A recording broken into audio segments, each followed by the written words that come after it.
परम आदरणीय, बहुत ही करबट और हरियाणा की भूमि सौभाग्यशाली है कि दिन रात लोगों के लिए काम करने वाले मुख्यमंत्री मनोहर लाल जी, मेरे छोटे भाई, अच्छे मित्र दुष्यंत चौटाला जी, उप मुख्यमंत्री हरियाणा शेखर विद्यार्थी जी, जो कि एविएशन डिपार्टमेंट के को देखते हैं, एसीएस एविएशन राजा शेखर गुंदरू जी, कार्तिक शर्मा राज्यसभा एमपी, वो भी मंच पर उपस्थित हैं, बाकी सब अधिकारीगण, उपस्थित बंधुओं, आज का ये खचाखच भरा हुआ ये मंडप ये दर्शाता है कि अंबाला के लोग आज खुशी से झूम रहे हैं, क्योंकि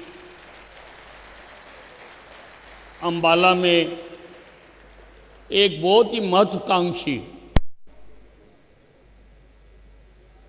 जो एयरपोर्ट है, डोमेस्टिक एयरपोर्ट है, उसकी आधारशिला रखी जा रही है। मित्रों, काम तो हमारी सरकार ने अंबाला छावनी में बहुत किए हैं और बहुत अंबाले का विकास आगे बढ़ा है, लेकिन जितनी खुशी इस प्रोजेक्ट के पूरा होने पर मिली है, क्योंकि इसमें बहुत संघर्ष करना पड़ा, इसमें कई विभाग शामिल थे, लगभग 2.5 साल तक हम फाइलों को ले लेकर एक दफ्तर से दूसरे दफ्तर, दूसरे दफ्तर से तीसरे दफ्तर, कभी आर्मी, कभी एयरफोर्स, कभी मंत्रालय, हम घूमते रहे, लेकिन हम थके नहीं, क्योंकि बचपन में मैंने एक पोएम पढ़ी हुई है, king Bruce and the spider.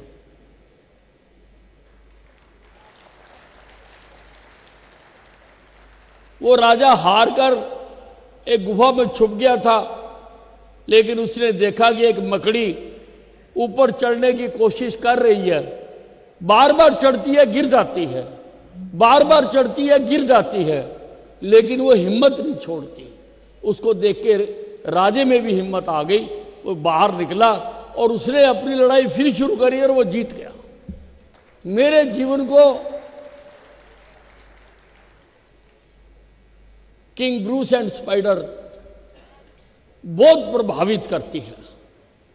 मैं भी थका नहीं, लगे रहे, और सबसे पहले तो मैं इसके लिए धन्यवाद देना चाहूंगा हमारे यशस्वी प्रधानमंत्री नरेंद्र मोदी जी को, क्योंकि नरेंद्र मोदी ने ये उड़ान योजना शुरू की। उड़ान क्या है? UDAN, उड़े, यू से उड़े, डी से देश का, ए से आम नागरिक। ये सोच रखना, आज तक बड़े बड़े शहरों में ही एयरपोर्ट हुआ करते थे, बड़े बड़े लोगों के लिए ही सरकारें इंतजाम किया करती थी, लेकिन ये सोच रखना कि आम आदमी, प्रधानमंत्री जी ने कहा कि हवाई चप्पल पहनने वाला हवाई जहाज में जाए, मैं ऐसी योजना बनाना चाहता हूं।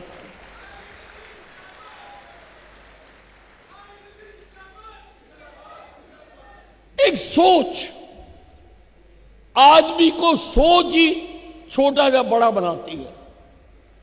प्रधानमंत्री जी की जो सोच है, उसको आज तो सारा विश्व सैल्यूट कर रहा है।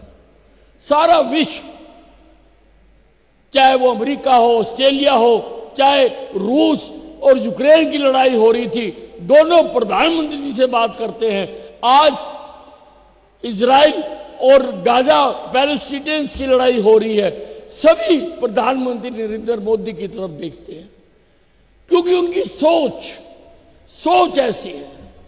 अभी पिछले स्पेशल लोकसभा सेशन में उन्होंने महिलाओं को 33% रिजर्वेशन दे दी। सारे देश में खुशी भी हुई, लेकिन रोने वाले रोए भी, क्योंकि कुछ लोग तो ऐसे हैं जो हर काम में रोते हैं। उन्होंने कहा कि 8 साल हो गए, पहले क्यों नहीं किया?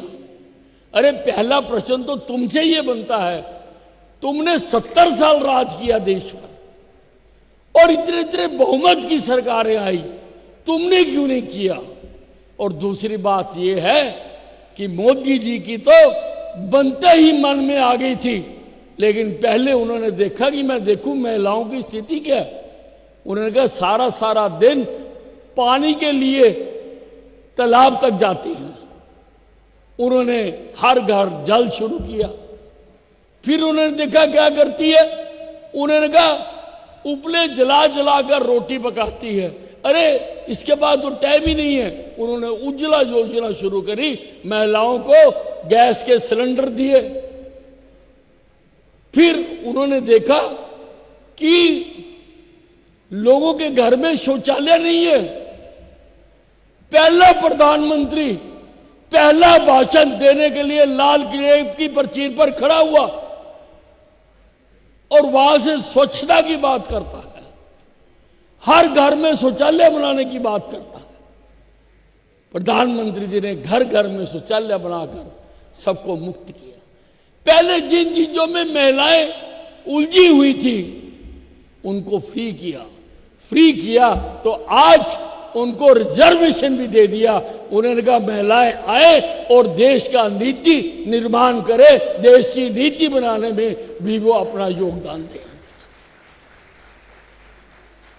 ये देश का बहुत बड़ा सौभाग्य है कि आम आदमी के लिए अनेकों योजनाएं, आयुष्मान भारत है, जन धन योजना है, मैं उनको यहां गिनाना नहीं चाहता हूं। मैं केवल एक रेफरेंस दे रहा हूं, केवल बताना चाह रहा हूं कि ये जो प्रधानमंत्री है ये आम आदमी का प्रधानमंत्री है।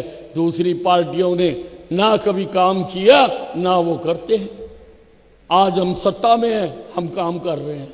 हम विपक्ष में थे, हम तब भी काम करते थे, लेकिन हमारे विरोधियों को, चाहे वो कांग्रेस हो, चाहे वो महाघोटाला पार्टी आप पार्टी हो, उन्होंने कभी काम किया ही नहीं। ना उनको सत्ता में काम करना आता है, ना विपक्ष में काम करना आता है।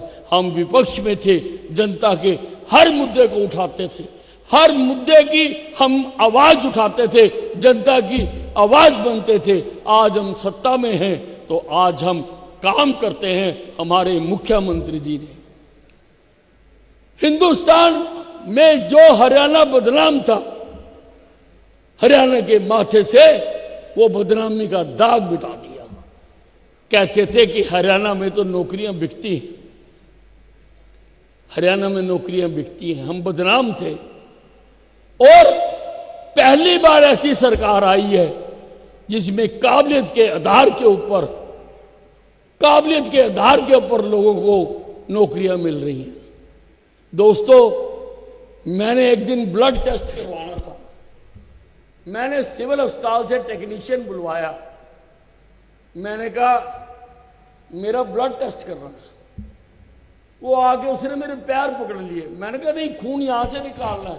कहता है नहीं, पहले मुझे पैर पकड़ लेने दो कि ऐसी सरकार आई कि मेरे जैसा बिल्कुल गरीब आदमी, जिसकी मां लोगों के घरों में काम करती है, बिना किसी सिफारिश के, बिना किसी पहुंच के आज लैब टेक्नीशियन बना हुआ है। पहले मैं इस सरकार के मंत्री के पैरी हाथ लगाना चाहता हूं।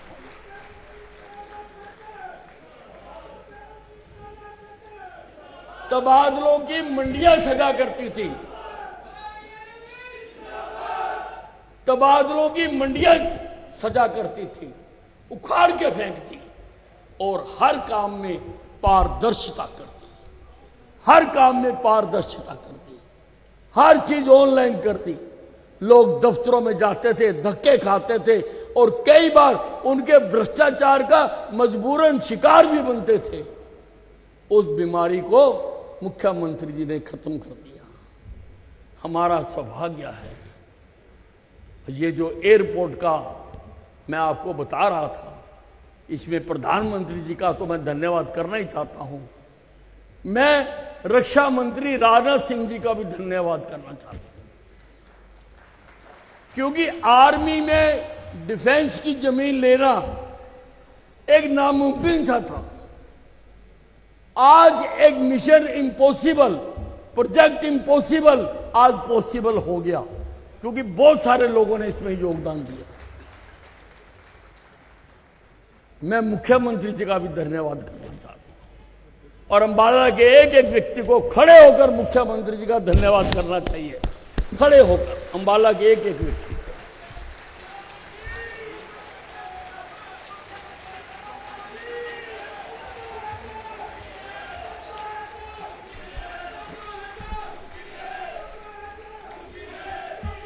क्योंकि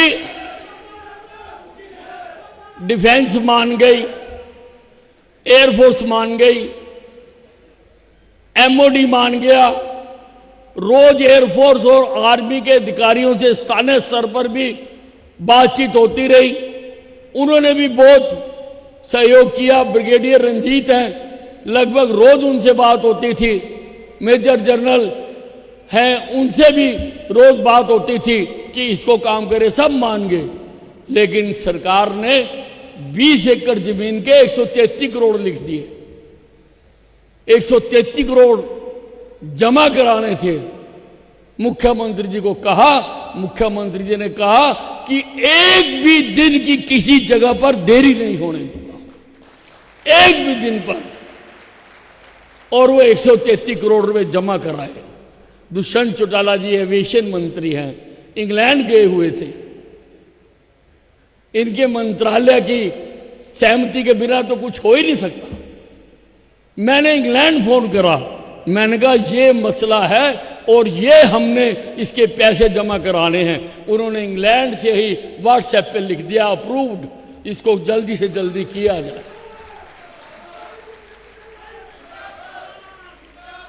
बहुत सारे लोगों का, और सबसे ज्यादा धन्यवाद तो मुझे आपका करना है, क्योंकि आपका प्रेम मुझे शक्ति देता है, ताकत देता है। आपका प्यार मुझे ताकत देता है। हवाई अड्डा जो बनता है वो केवल शहर के लिए नहीं, सारे रीजन के लिए एक गौरव का विषय होता है। सारे रीजन के लिए, क्योंकि इससे तरक्की होगी। अंबाले का नाम तो बड़ा ही बड़ा, अंबाले का दर्जा बड़ा, अंबाले का स्टेटस बड़ा कि अंबाला में एयरपोर्ट है। लेकिन सारे क्षेत्र में आज इंडस्ट्रियलिस्ट को इंडस्ट्री लगानी है, अगर उसको चाहिए सस्ती जमीन। गुड़गांव में सस्ती जमीन नहीं है, उसको ऐसी जगह चाहिए जहां मेरी इंडस्ट्री भी लग जाए और एयर कनेक्टिविटी भी हो। मैं बॉम्बे से सवेरे चलूं और शाम को मैं सारा दिन काम करूं और काम करके रात को मैं घर पहुंच जाऊं। इसके एक बहुत अच्छे नतीजे निकलेंगे। सारे रीजन में इससे तरक्की की बहार आएगी।